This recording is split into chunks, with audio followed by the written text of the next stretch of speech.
የኢትዮጵያ መንግስት በኢትዮጵያ ለሚኖሩ ኤርትራውያን የኢትዮጵያ ዜግነት ሊሰጥ መሆኑን ሰምተናል። ይህንን በተመለከተ የኢሚግሬሽንና ዜግነት አገልግሎት ዝርዝር መረጃ አውጥቷል። በሌላ መረጃ ደግሞ የሕክምና ተቋማትንና ሐኪሞችን የተለዩና የመጠቁ አስመስሎ ማስተዋወቅን የሚከለክል መመሪያ መጽደቁን ሰምተናል። የመኪና ሽያጭን በተመለከተም አዲስ አሰራር ወደ ስራ መግባቱን በዝርዝር እንመለከታለን። ውድ ቤተሰቦቻችን መረጃዎቹን አንድ በአንድ ወደ እናንተ እናደርሳለን። እስከ መጨረሻው አብራችሁን ቆዩ።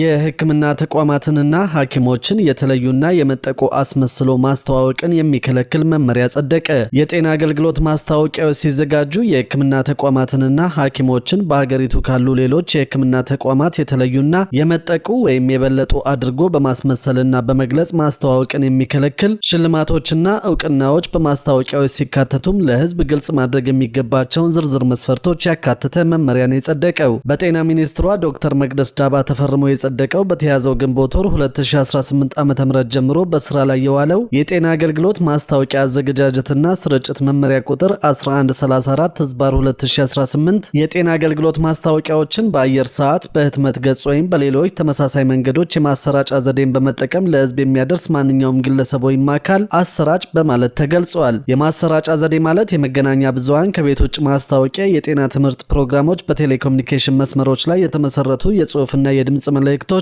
ማህበራዊ ሚዲያና ድረገጾች፣ ዲጂታል ሚዲያ ወይም ማንኛውንም የጤና አገልግሎት ማስታወቂያን ለማሰራጨት የሚያገለግሉ ተመሳሳይ የመገናኛ መስመሮች ማለት መሆኑንም ያትታል። አሰራጮችንና ዘዴዎችን በግልጽና በዝርዝር ያሰፈረው በኢትዮጵያ የጤና አገልግሎት ማስታወቂያዎች አዘገጃጀትና ስርጭትን የሚገዛው ይህ አዲስ መመሪያ የጤና ተቋማት አገልግሎቶቻቸውን ለህዝብ ሲያስተዋውቁ ሊከተሏቸው የሚገቡ የስነ ምግባር ደንቦችንና ግዴታዎችን በዝርዝር አካቷል።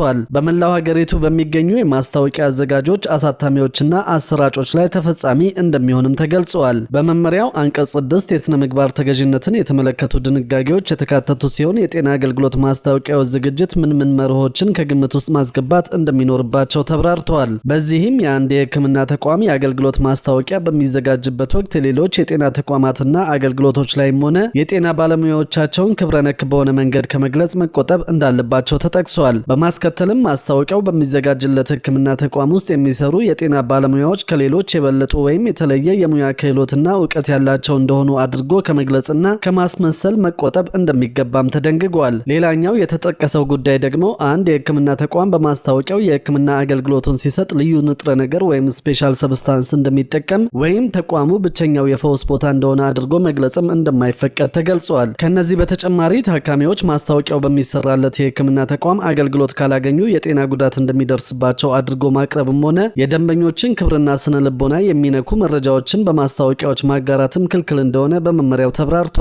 መመሪያው በአንቀጽ 7 በጤና አገልግሎት ማስታወቂያዎች ውስጥ የታካሚዎችን ምስክርነት ማካተት ስለሚቻልባቸው እንዲሁም የተከለከሉ የምስክርነት አሰጣጥ ሁኔታዎችንም በዝርዝር አካቷል። በሌላ መረጃ ደግሞ የኢሚግሬሽንና ዜግነት አገልግሎት ባለፉት 9 ወራት 3600 የውጭ ዜጎች በሐሰት የኢትዮጵያ ፓስፖርት ለመያዝ ሲንቀሳቀሱ ደርሼባቸዋለሁ ብለዋል። አገልግሎቱ ከ10 ሺህ በላይ ሰዎች ሐሰተኛ የልደት ሰርተፊኬት፣ መታወቂያና ፋይዳ በመያዝ ህጋዊ አገልግሎት ለማግኘት ሲሉ እንደተደረሰባቸው አስታውቀዋል። በኢሚግሬሽንና ዜግነት አገልግሎት የፓስፖርት አገልግሎት ዳይሬክተር የሆኑት አቶ ሙሉጌታ ብርሃኑ ከድንበር አካባቢ የሚመጡ ኢትዮጵያውያን ከውጭ ሀገር ከሚመጡ ዜጎች ጋር የሚመሳሰል ማንነት ስላላቸው የውጭ ዜጎች ይህንን አጋጣሚ በመጠቀም ሐሰተኛ ሰነድ ለመያዝ ሙከራ እንደሚያደርጉ ገልጸዋል። አቶ ሙሉጌታ አክለውም ረዥም ዓመታትን በኢትዮጵያ የኖሩ ኤርትራውያን የኢትዮጵያ ዜግነት ሊያገኙ የሚችሉበት ሁኔታንም አስረድተዋል። በኤርትራ ሪፈረንደም ወቅት ያልመረጡ እንደ ማንኛውም ኢትዮጵያዊ የዜግነት መብት ይሰጣቸዋል።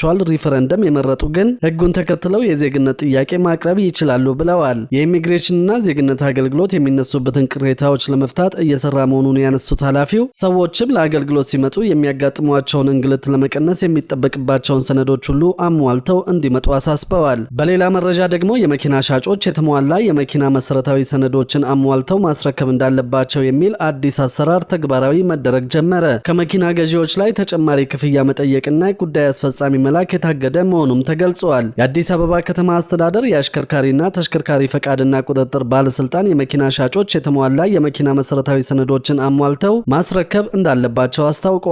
ይህንን ሳያደርጉ የመኪና ገዢዎችን ወደ ተቋሙ የሚልኩ እንዲሁም ጉዳይ አስፈጻሚን በመመደብ ከተገልጋይ ተጨማሪ ክፍያን የሚቀበሉ አስመጪዎችን በተቋሙ አገልግሎት እንዳያገኙ አግዷል። ሁሉም የተሽከርካሪ አስመጪዎች ለገዢዎች የተሟላ የመኪና መሰረታዊ ሰነዶችን በመስጠት ገዢዎች ተገልጋዮች ወደ ተቋማችን መጥተው ያለ ጉዳይ አስፈጻሚ ያለ እንግልትና ውጣ ውረድ ቀልጣፋ አገልግሎት ማግኘት እንደሚችሉ መረጃዎችን እንድትሰጡ ሲልም በጥብቅ አሳስበዋል። የኤሌክትሪክ ተሽከርካሪ አስመጪዎች በበኩላቸው መንግስት የሚከተለው አዲሱ መመሪያ ከስራ ውጭ ያደርገናል ሲሉ ቅሬታቸውን አቅርበዋል። የትራንስፖርትና ሎጂስቲክስ ሚኒስቴር በበኩሉ የጸደቀው መመሪያ ተግባራዊ አለመደረጉን አስታውቀዋል። የትራንስፖርትና የሎጂስቲክስ ሚኒስቴር የኤሌክትሪክ መኪና አስመጪዎች የጥገናና ሰርቶ ማሳያ ወይም ጋራዥ ማቋቋም እንዳለባቸው የሚያስገድድ መመሪያ ማውጣቱ ይታወሳል። የመመሪያውን ተግባራዊ መደረግ ተከትሎ ቅሬታቸውን ያቀረቡ የኤሌክትሪክ መኪና አስመጪዎች መመሪያው ያሉትን አስመጪዎች ከገበያ ከማስወጣቱም ባለፈ አዳዲስ አስመጪዎችም ወደ ዘርፉ እንዳይቀላቀሉ እንቅፋት ይሆናል ብለዋል። በቂና ብቁ ባለሙያ በሌለበትና በቂ የመኪና መለዋወጫ ባልተሟላበት ሁኔታ ሁሉንም አስመጪዎች የሰርቶ ማሳያና የጥገና ክፍል ወይም ጋራዥ ያቋቁሙ ቢባል እንኳን በቂ የመሬት አቅርቦት አይኖርም ሲሉ አስመጪዎቹ ገልጸዋል። የኤሌክትሪክ ተሽከርካሪ አስመጪዎችን ቅሬታ በተመለከተ ለጉዳዩ ምላሽ ለማግኘት ለትራንስፖርትና ሎጂስቲክስ ሚኒስቴር ጥያቄ አቅርበናል። በሚኒስቴር መስሪያ ቤቱ የትራንስፖርት አገልግሎትና ቁጥጥር አማካሪ አቶ አሰፋ አዲስ የጸደቀው መመሪያ ተግባራዊ አለመደረጉን ጠቅሰው መመሪያው የሚጠቅመው በአስመጪዎችና በተጠቃሚዎች መካከል አስተማማኝ የሆነ ዋስትና እንዲኖር ነው ብለዋል። ይህም በዘርፉ ቀጣይነት ያለው ስራ እንዲሰሩ ለማድረግ ያለመ መሆኑን ተናግረዋል። አክለውም የኤሌክትሪክ ተሽከርካሪ አስመጪዎች የብቃት ማረጋገጫ ወስደው ወደ ስራ ከገቡ በኋላ መመሪያውን አክብረው መስራታቸው ግዴታ መሆኑን አስምረውበታል። በኢትዮጵያ ከ400 በላይ ተቋማት የኤሌክትሪክ መኪናዎችን እያስመጡና እየገጣጠሙ መሆናቸውን የትራንስፖርትና ሎጂስቲክስ ሚኒስቴር ማስታወቁ ይታወሳል።